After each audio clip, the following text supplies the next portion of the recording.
Huh. What is that outside the window? Ah, shit. I can't make out what it is. Hold up. Let me put my glasses on real quick.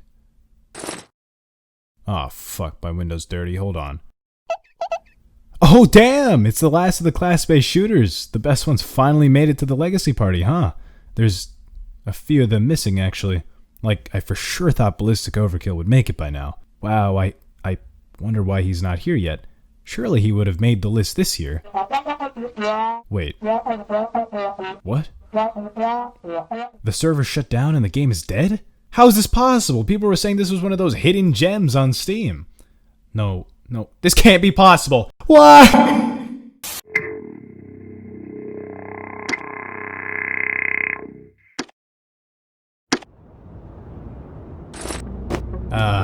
Ballistic Overkill, a game that... Actually, wait, I should probably give you a quick little briefing on class-based shooters first. Don't worry, it'll be quick, I swear.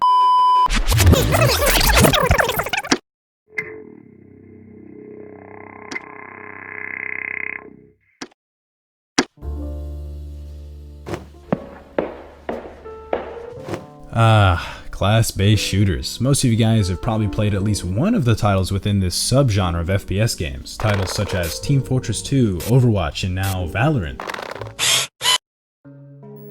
When I mention class-based shooters, I'm not talking about games like Battlefield with their Assault and Medic classes, or Insurgency's Engineer, Scout, and Grenader. I'm talking about classes that have very developed backstories, as well as weapons and abilities that are generally unique to them. Most of these games have some character/personality components that allow for a possible connection between you and the classes in which you'll play as, which is why I use games like Overwatch, Team Fortress 2, and the new game Valorant as an example, because all these games add a certain amount of character depth to their classes. This depth is what allows them to even be called characters in the first place. This also allows these classes to be the main selling/focal point of some of these games. Classes in Battlefield and Insurgency are not really characters in the sense that they don't have the dialogue and personality, which makes sense because these classes are not really the focal point of those kinds of games, which is why they're generally not lumped into the subgenre of class-based shooters. The classes in Battlefield and Insurgency are also different in a gameplay sense as well, as the stereotypical class-based shooters restrict each class to very specific types of weapons that don't allow for much customization. But to kind of compensate for that, they're granted a unique ability/skill set. The ability is usually supernatural or futuristic in a way.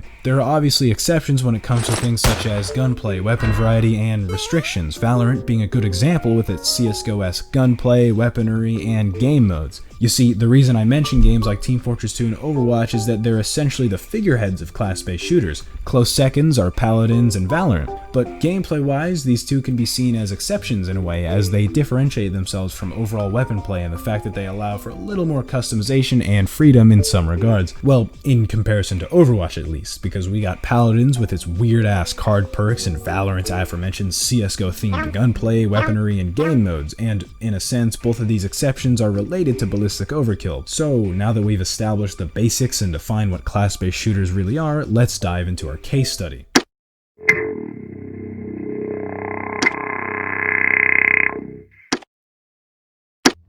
In order to really understand what went wrong with this game, you'd kinda have to be well versed in the game's history. That involves a bit of research, something that many people may not be too interested in, especially in regards to this game in particular, as it's very likely most of you guys haven't even heard of this game, and I mean, consider yourself lucky, this game's kinda shit. Oh, and to those of you who have, you may be asking the same question that I was when I was replaying the game and doing some of my research. Why did this game die? If you ask the subreddit for this game, you may have some people, like this kind gentleman over here, saying that the death of this game was due to those damned Hispanics, and other people saying it was just some bad marketing, which is kind of odd considering the game was covered by big creators like Vicstar and Mr. Fruit on YouTube when it was released to Steam, both of which gave very positive feedback to the game as well, calling the game a hidden gem of sorts. But in order to answer what really went wrong, we're gonna need to take a time machine back to around 2014. Now, some of you may be saying, why 2014? This game was released on Steam in like early 2017, and I was under the same impression when I purchased the game on Steam in like late 2017. I didn't really suspect any prior history outside of Steam, but I was quickly made aware of the game's more lengthy past when digging through old websites, threads,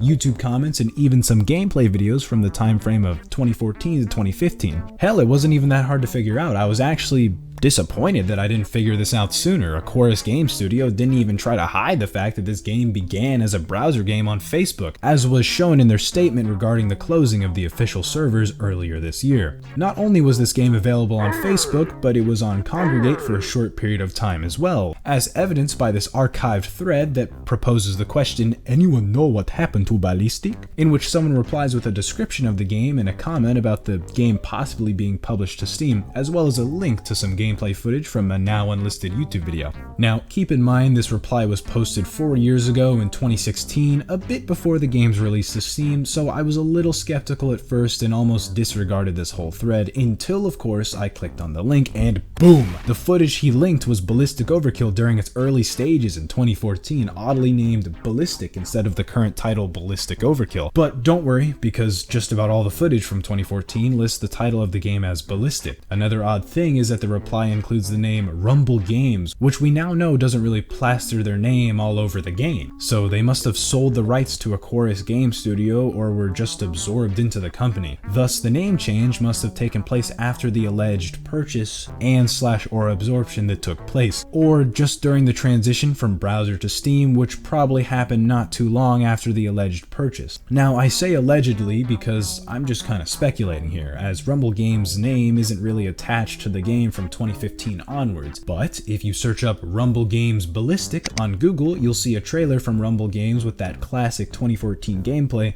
as well as a little welcome to the community page on Weebly with a photo of some of those classic operators we've come to love like Berserker and Shadow over here, as well as a bit of text that says created by Rumble Games. So maybe the outcome would have been different if the original publisher/developer Rumble Games maintained full control of the project. And based on gameplay footage alone, the 2014 version seemed to be more simplistic in style and map design when compared to a modern version of the game. When the game was removed from Congregate and Facebook, it seemed trouble only arose. Most people felt the experience in the browser was better in certain aspects.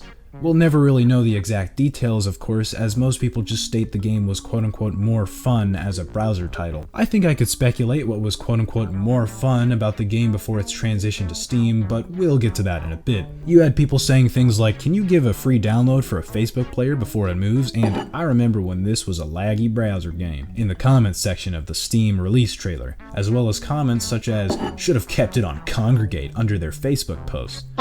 You also had people on Reddit asking for a different client to download and play the game on, which was meant to be for those opposed to using Steam. It seems that not only did they move platforms, but they also quote-unquote polished the game and put a price tag on it for Steam. Now, I know what you may be thinking at the moment.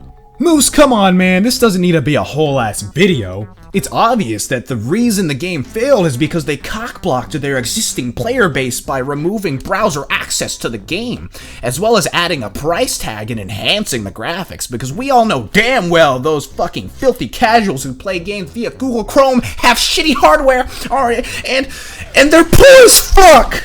Now, while that may be true in a sense, there's actually a little more to it than that, as Chorus probably moved the game to Steam as an attempt to garner a larger player base. Because you gotta remember, 2017 was kind of Overwatch's year, so they probably thought they could 1. Capitalize on the large number of users who use Steam and get the attention of those who try a lot of new/early access games, and 2. Capitalize off of the class-based shooter craze going on at the time by moving to a platform with more players and more competition. Because 2017 was the year people were saying, wow, Team Fortress finally has some real competition, and wow, the new game Paladins is kind of a shameless Overwatch clone. Fuck this game.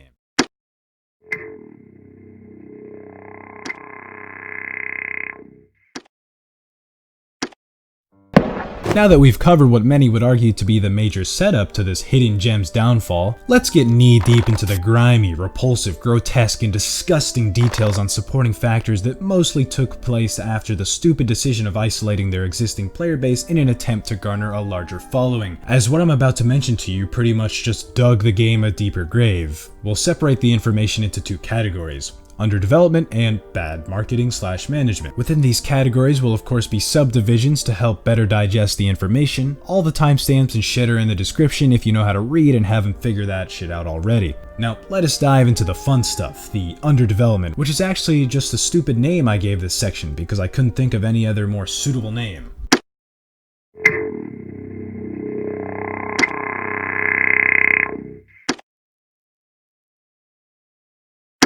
Now, I call this the fun section because some of the examples I'm going to provide are very personal, in the sense that when replaying the game I got to record one or two of the glitches, as well as experience some of the class and balance I'll be talking about. I also formulated an opinion on map design and discovered issues that I really wouldn't have discovered otherwise. So to outline this section, we'll pretty much be discussing general community feedback about glitches/bugs, balancing, and the personal map design issues I have. And to add to the list of reasons this section will be the most fun, in my opinion, is due to the fact that a lot of these complaints were issued after the transition from oh so fun free browser game to hardcore, low price competitive FPS game on Steam!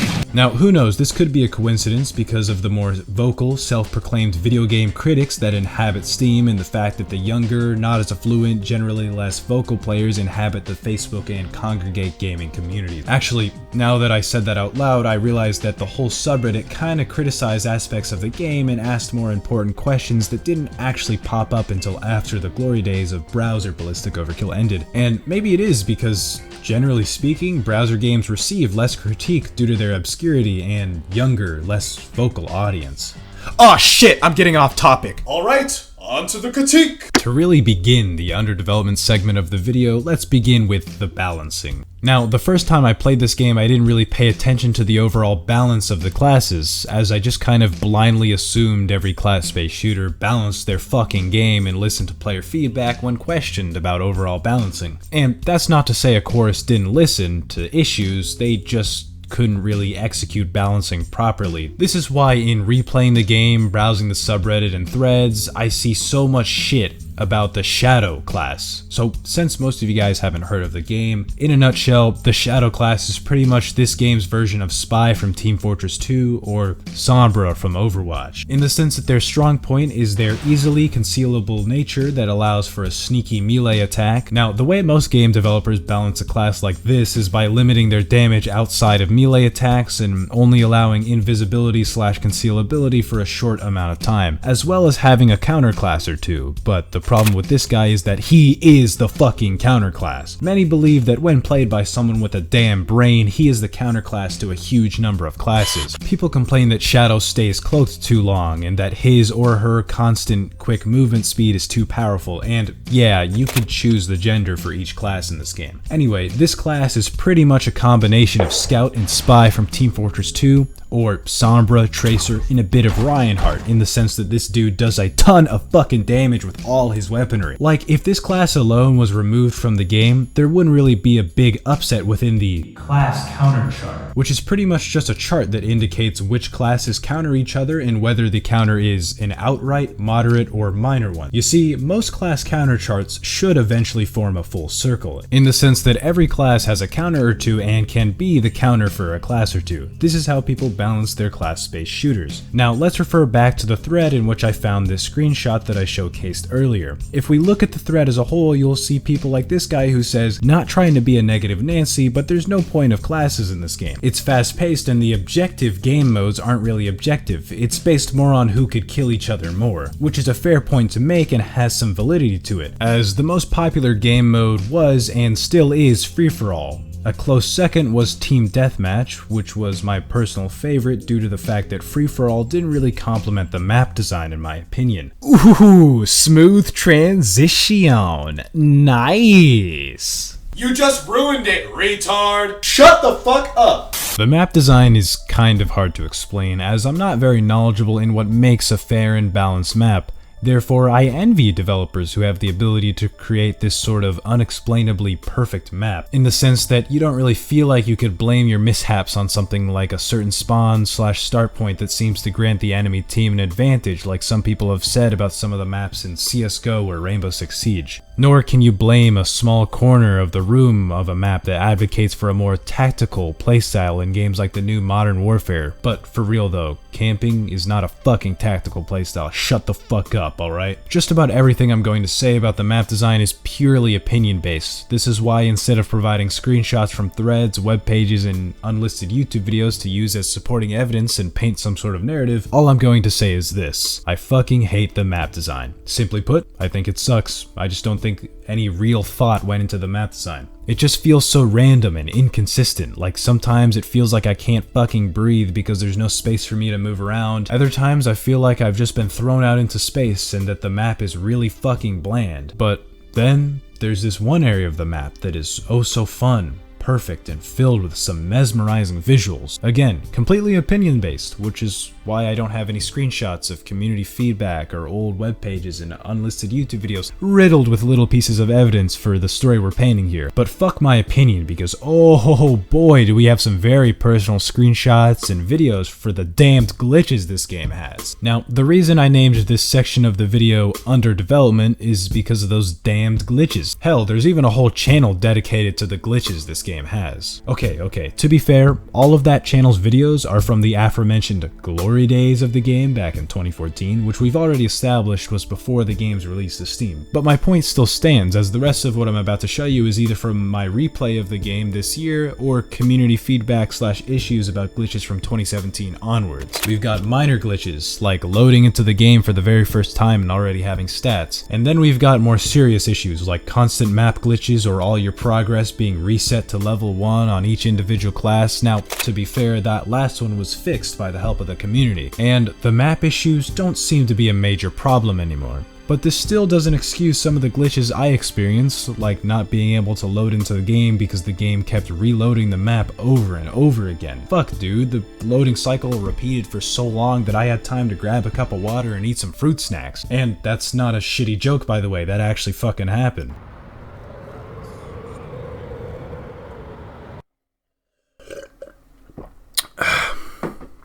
It just keeps reloading.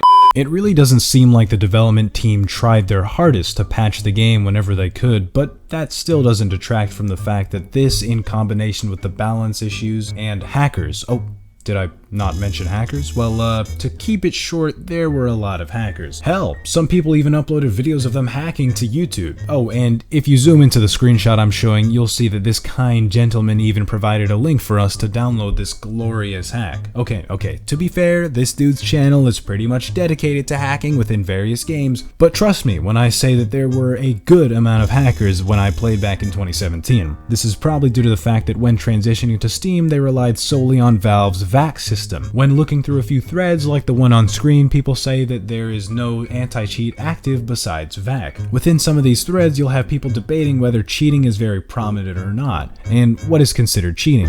But keep in mind, this conversation started in 2018, which is when I stopped playing and more patches were being done to the game. There was still no real anti-cheat added though, and I don't think I need to get into how outdated VAC is. Alright, I said I'd keep the hackers part short. Oh, and speaking of short, let's actually dive into the last few sections of the video, which will definitely be shorter than this section, I promise, for real.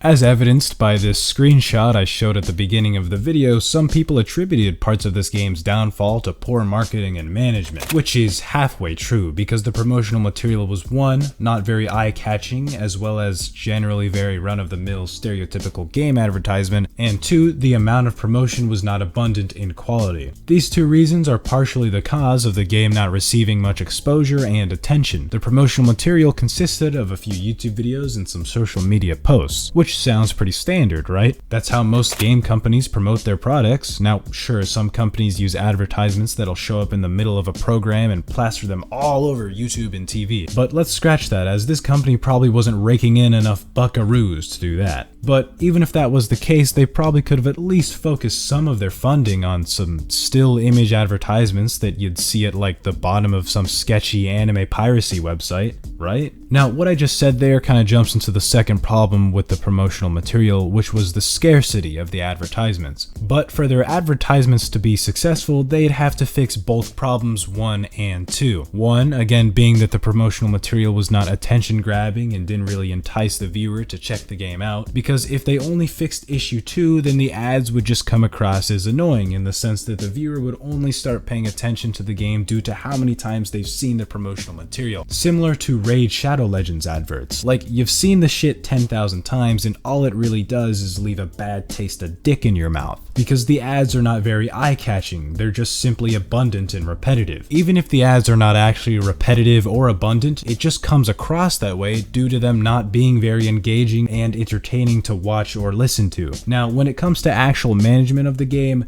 we've kinda already touched on the piss-poor balancing and overall maintenance issues, as well as the isolation of many players due to the big move from browser to Steam. But let's look at one more thing related to the switch from browser to Steam, because I purposely left a certain piece of information out just for this section. In the early days section, I stated that the move from browser to Steam was most likely to capitalize off of the players in the class-based shooter craze of 2017. But there were a few more opportunities that Steam offered for this game. Opportunities that Ballistic Overkill seemed to kind of utilize, but not to the fullest extent. Things like the community workshop, which many games use to amass community-driven development in the form of community maps, items, and general suggestions. TF2 is an example of a game that uses this feature very well. I mean, that's not to say that the Ballistic Overkill community didn't take advantage of this feature, as there were a few maps like Sky Office? Oh wait, that one's incomplete.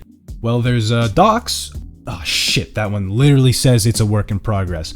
Actually, almost all 17 of the map entries are incomplete or just complete shit, with a few exceptions of course, such as a reskin of one of the OG maps, as well as a pretty cool original map that gives me some TF2 community vibes. You see, what I'm trying to get at here is that anything is possible with good promotion and management. They could have taken full advantage of the workshop feature by promoting community participation in some shape or form, maybe through, I don't know, some digital giveaway, or actually, wait, maybe fucking mentioning that they pretty much accept anyone's shitty map submissions. I mean, I bet that would have been better than nothing and would have at least enticed a few people to get to work and add a few maps. I mean, now that I think about it, they really underuse the workshop that Steam offers. So many new weapon skins, items, and maps could have been added as a result of community participation. Oh, wait, but I forgot, most of their die-hard fans vanished as soon as they moved away from Facebook. But it still could have been possible with enough promotion and community developer interaction. But hey, I'm just some kid on the internet, what do I really know about quality community developer interaction? For all I know, it could have just led to a higher chance of game longevity as a result of increased engagement.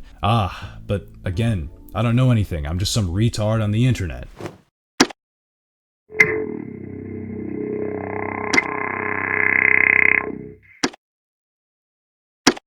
Speaking of the internet, I'd like to share a statement that I found within the glorious cybertubes we call the World Wide Web. A statement that really sums this story up pretty well. A statement that is representative of my opinions regarding this tragic tale. It's actually just a review on Steam that reads as follows. In itself, it had great potential, but since the devs abandoned it, it is only a handful of servers which are filled with people who plays this religiously. So you have no chance there.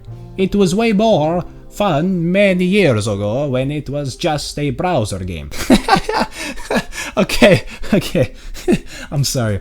That review was either written by a child, someone who was heavily intoxicated, or just a non-English speaker. Nothing wrong with being any of those, but to summarize/translate, the game had great potential but was handled poorly. The game had seen better days before the transition from browser to Steam, and to summarize this video, I believe the game could have maybe avoided this with better general management, promotion, and optimization. Management in reference to better community developer relations and listening to a wider variety of feedback. Promotion in the sense that there was not enough adverts and the existing adverts were not eye-catching or enticing enough. Optimization regarding gameplay, map design, and class imbalance, aka the game was not polished. Now, to the real question we're all dying to have answered. Was Ballistic Overkill destined to fail? Well, That really depends on which Ballistic Overkill we're talking about here. Are we asking the question in relevance to browser Ballistic Overkill from 2014 or Steam Ballistic Overkill from 2017? Because, in a way, these are two separate entities. When you think about it, they only really share similarities in basic gameplay. One can argue that the general player base, company values, intention, and presentation all changed after the transition from browser to Steam. If we're really talking about 2014 Ballistic, then no.